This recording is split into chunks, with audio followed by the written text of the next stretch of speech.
understand those with whom we work in our daily lives?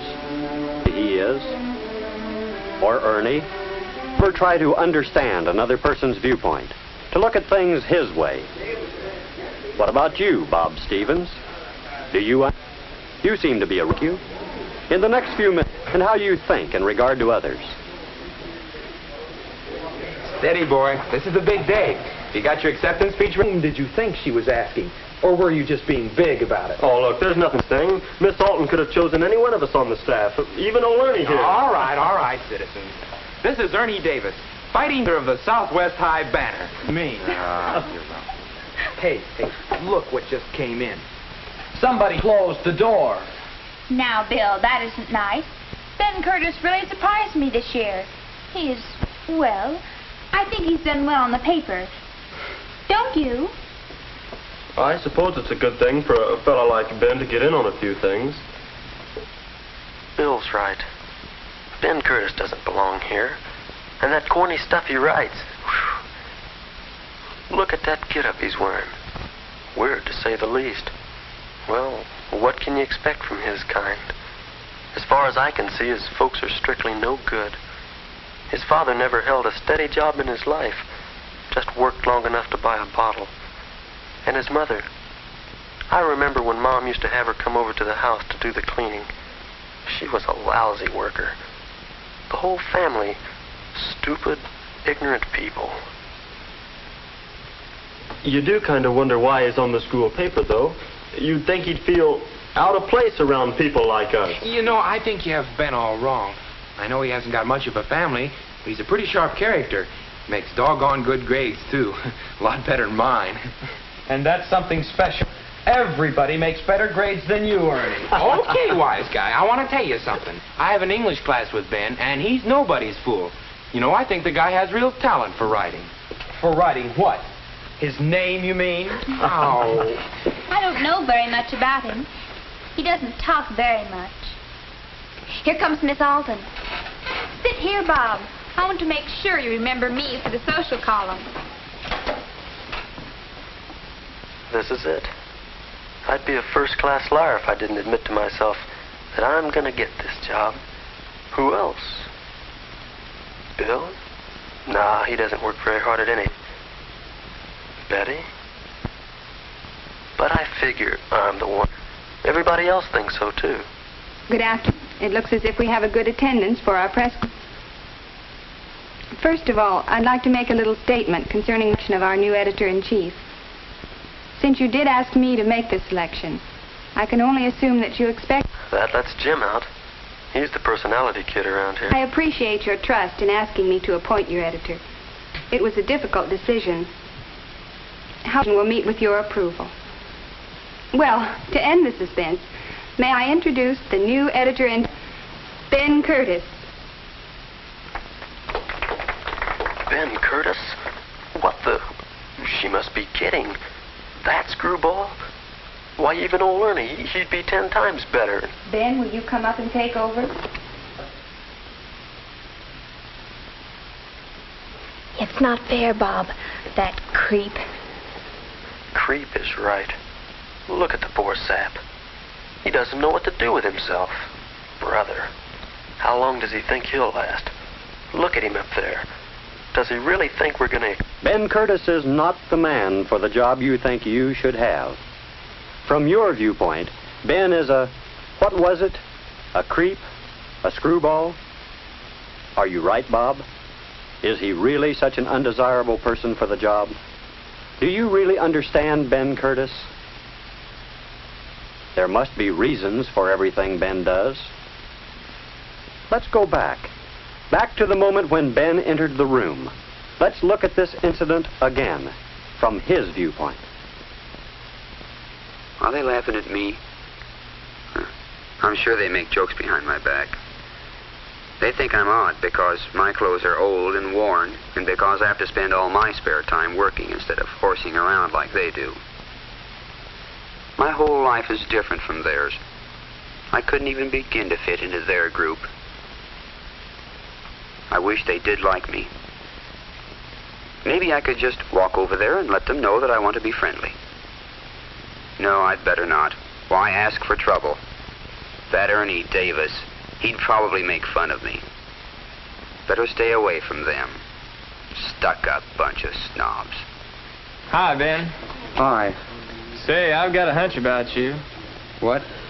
You're going to be the new editor. Me, editor? Are you kidding? Me, editor. If only it were true. I'd give anything to be editor. Hey, here she comes now. Next year's editor coming up.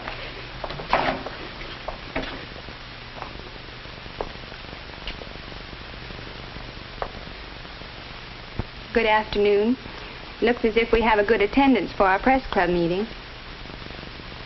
First of all, I'd like to make a little statement concerning the selection of our new editor-in-chief. Since you did ask me the selection, I can only assume that you expected a selection based on merit and not necessarily on personality. If Bob gets it, I hope he gives me a chance. I'd do anything he asked me to do. It wouldn't have to be a very big job. I appreciate your trust in asking me to appoint your editor. It was a difficult decision. However, I hope my decision will meet with your approval. Well, to end the suspense, may I introduce the new editor-in-chief of the Southwest High Banner, Ben Curtis. Me? Oh, no. Is she making fun of me? No. She's serious. I don't believe it. It can't be true. Ben, will you come up and take over? I told you so, Ben. Go to it, boy. What do I do now? I can't get up in front of them. What do I say? What do I do? Let me see. They're sure expecting something. I guess there's no use in saying I'm surprised. You can see that. Keep talking, Ben. Give yourself a chance to think. I want to thank Miss Alton for this opportunity. I'll need all the help I can get from you. I'm open to suggestions on job assignments, so each one can work on the thing you like to do best. Are there any suggestions? Now that we know more about you, Ben, we begin to understand you a little better. Why did they see you one way, Ben, and not as you really are? Is it possible that you do not give them enough basis for understanding? If we could see you from still another point of view, perhaps it would become even clearer. Miss Alton evidently sees in you something that many of your classmates do not. Let's go back again. Back to the moment when Miss Alton entered the room. Let's look at this incident from her point of view. Well, here we go. This won't be easy. They're not going to like Ben Curtis as their new editor. Perhaps I shouldn't do this. I could still pick Bob Stevens or Jim Gardner. That's probably what they expect. Ben, though, is better qualified for the job. He's not only imaginative and writes well, but he's a hard worker and takes his work seriously. His ideas are just what this school paper needs. What a courageous youngster he is. With his background, it's amazing. The trouble with Ben is that he needs to join in more than he does. He has to let others know him, as I know him. If I do appoint him as editor, perhaps the job will make him do these very things. And it would definitely do something for the paper, that I know. Good afternoon. It looks as if we have a good attendance for our press club meeting. Still time to change your mind. No, I've made my decision. First of all, I'd like to make a little statement concerning the selection of our new editor-in-chief. Since you did ask me to make the selection, I can only assume that you expected a selection based on merit and not necessarily on personality. Look at them, all looking at Bob Stevens. He probably thinks he's got it. I appreciate your trust in asking me to appoint your editor. It was a difficult decision. Should I go through with it? Of course, I must. However, I hope my decision will meet with your approval. Well, to end the suspense, may I introduce the new editor-in-chief of the Southwest High Banner, Ben Curtis. There, I've done it. They don't seem to believe me. Even Ben, he doesn't believe it either. Why should he? Probably the first good break he ever had. Ben, will you come up and take over? Come on up and show them. You've got what it takes, but they don't know that yet. I wonder, though, are they too set against you because you're different? If only you'll meet them halfway, so they'll really get to know you. There are many people like Ben, people with problems, people that we reject and ignore because we don't understand why they act as they do, and because they're different from our idea of friends. It's hard for the soft-spoken to understand the loudmouth. It's difficult to understand the shy if you're aggressive.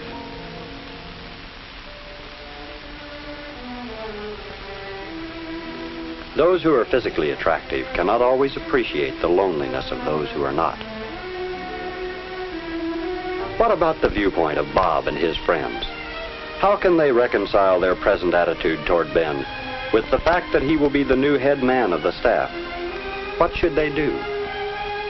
And Ben, how realistic has he been in his attitude toward the others? What should he do to increase his chances of succeeding in his new job? What about Miss Alton? Do you think she did the right thing? What do you think?